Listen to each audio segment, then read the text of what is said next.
Well, I think the connection there is very powerful, and Native Americans have spoken very clearly in their prophecies and in their wisdom traditions about the connected reality that a person living in a sacred lifestyle experiences because of their barefoot ways and their drinking sacred waters at sacred sites.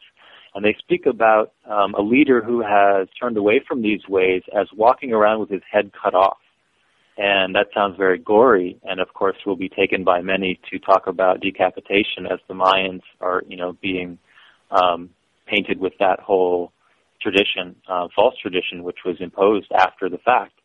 Well, I think certainly the head being cut off refers to the synchronization of the hypothalamic system with the heart, and the head being cut off meaning the rhythms of the brainstem are not connected with the rhythms of the heart.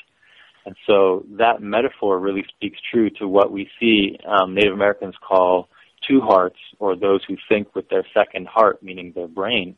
The two hearts are not in touch, and they walk the world lost, and they don't know where they belong.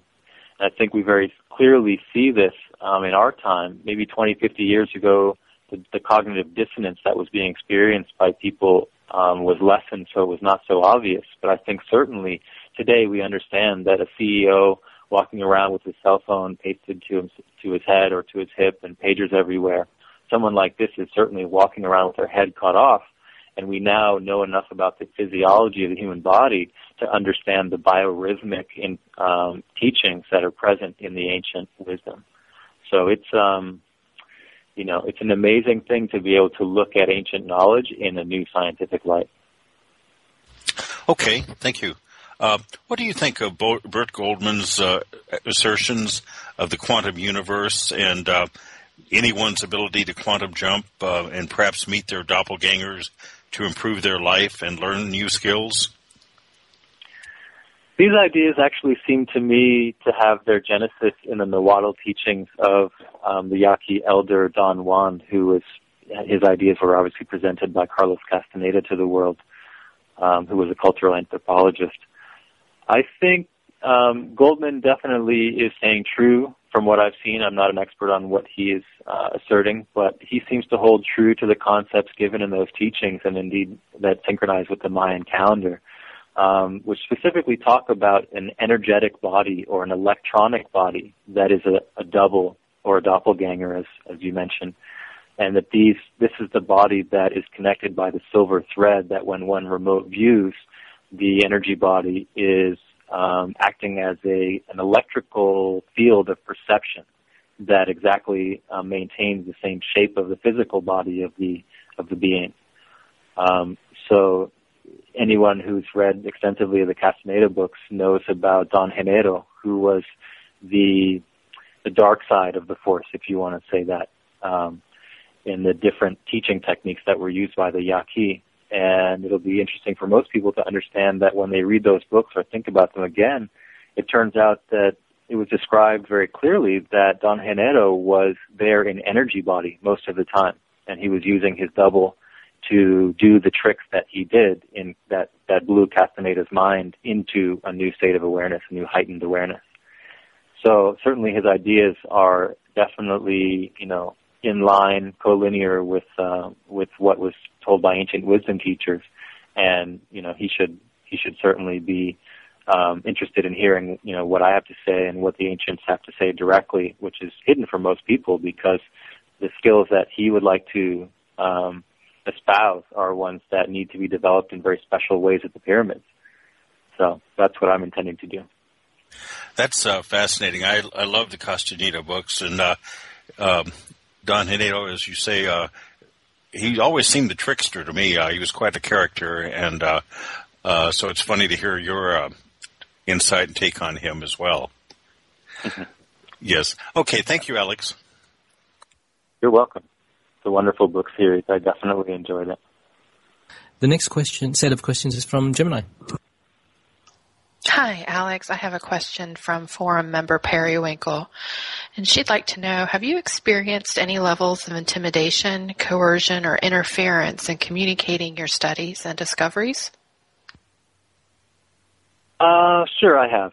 and I'd say I've had a lot of caution. I've exercised a lot of caution in the way I publish my information, the way I present myself, and certainly there are have been occasions where I get on internet forums trying to share my information, and I find a group of 3 or 4 people just taking the thread in a complete different direction and ignoring the important issues that I was addressing. So, the beauty of having my own website and publishing my own work is that I don't need to rely on anyone else to speak for me, and I would never do so because obviously what I'm speaking about has not been spoken about by anyone yet in the level of detail that I'm presenting. So I look forward to people, being able to investigate these ideas for themselves and come to their own conclusions. And, the beauty of the web that we have right now is that, my work doesn't need to be mitigated by anyone.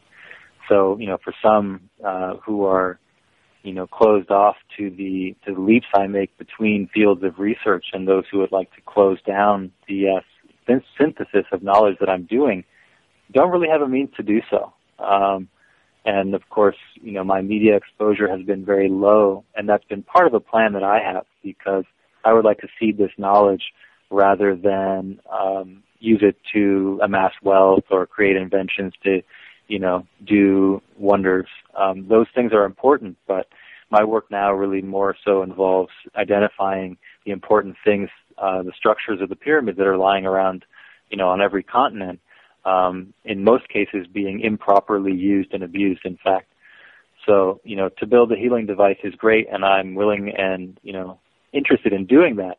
But using devices sitting all around us is really something that I can communicate with people around the world to help them do. And that's certainly going to be more satisfying because it has to do with activating, part of our ancient heritage, which we all deserve to be aware of and to choose from. So the hiding of this information, this information has its time, and the time is now. And so the fact that I'm giving away these things free really means that the information is there for anyone who chooses. And that makes me very happy that the control systems that would be in place have failed here, certainly. That's wonderful. And then she goes on and asks. Rife machines are able to diagnose and heal human bodies of various diseases. Bioacoustic programs also diagnose. Are there programs that could discover localized planetary imbalances? I don't know of any that could. Certainly that's an application that would be possible, and I would recommend for anyone wanting to do that. They would have to be based on infrasound measurement devices, which coincidentally are placed strategically all around the world right now, listening for nuclear activity and low-frequency emanations from bomb tests and things like that. So I think, what we need to do is not build a system to look for local changes, but to use one that already exists. And instead of analyzing the spikes in data, we need to analyze what's called the background data, because that background is the human resonance. This is the Earth resonance that is being recorded full-time around the planet, and that data is not being analyzed. And, we should be finding correspondences in this data stream with the solar flare activity, and all of the changes that we witness in human consciousness can be linked to this. So, for example, in my articles about the NEXRAD weather manipulation now ongoing in the United States, people can find that article on my site at www.humanresonance.org/midwest.html. On that page, I give a very clear description of some of the manipulations that are going on now in the U.S. And certainly this information is troubling for many, but it's important, and I believe that the changes ongoing are going to override any of these weather manipulation schemes that are being, that have been put in place. So I think, part of that, writing those articles are, waking up to people to the fact that, Tesla towers were built.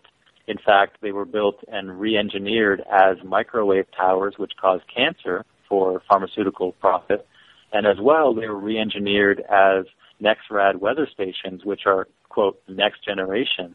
because they're able to influence weather, not just observe it. So it's a tangled mess there, but I would definitely suggest people have a lot of reading to do if they want to understand the influences that change locally, not just because of solar natural influences, but because of manipulation systems, put in place by governments. Okay, thank you. And Perry Winkle also would like to ask, what does changing a person's pH level do to their resonance? pH is definitely a factor in healing, and it's been found that many of the curative waters around the world maintain a high pH or a high alkaline. Okay, and that's also the case for colloidal waters. The presence of the nanocolloids in the metals in the water in that state actually increase the alkalinity of water as well. So alkalizing the body is certainly something that many different researchers have identified as key, and I would suggest that it's one of the components that holistically can come together to create the conditions for bioelectrification and for biorhythmic entrainment that the ancient Sanskrit culture was practicing all around the world during the Atlantean era. So, I guess that's all I have to say about that. Yeah, Edgar Casey speaks to that a great deal as well.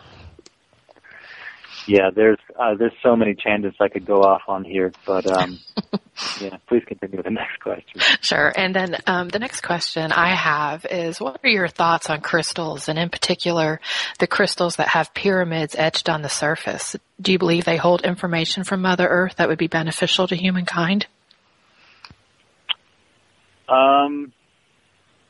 I think certainly crystals store and transmit information constantly, but I have a more guarded stance as to how healthy it is for people to be wearing crystals. Certainly, most of the emotions that people exchange with each other are negative, and especially as you approach cities and environments like this, I believe most people's, crystalline pendants are probably storing the hatred rather than the love that is running through their lives. So I would suggest that they certainly do have an effect, and it should be considered that having pagers and cell phones on your body resonates with certain signals in your environment, and so do the crystals. And so I would say that, for example, planting a crystal in the ground may be, in fact, harming the earth in many cases. So I'm not so much an advocate of the New Age idea presented by many people, including Drunvalo, who suggest that people plant their intentions with crystals. I more feel like we need to become aware of the fact that every intention and every energy we put out all day is being transduced and retransmitted by the human beings around us.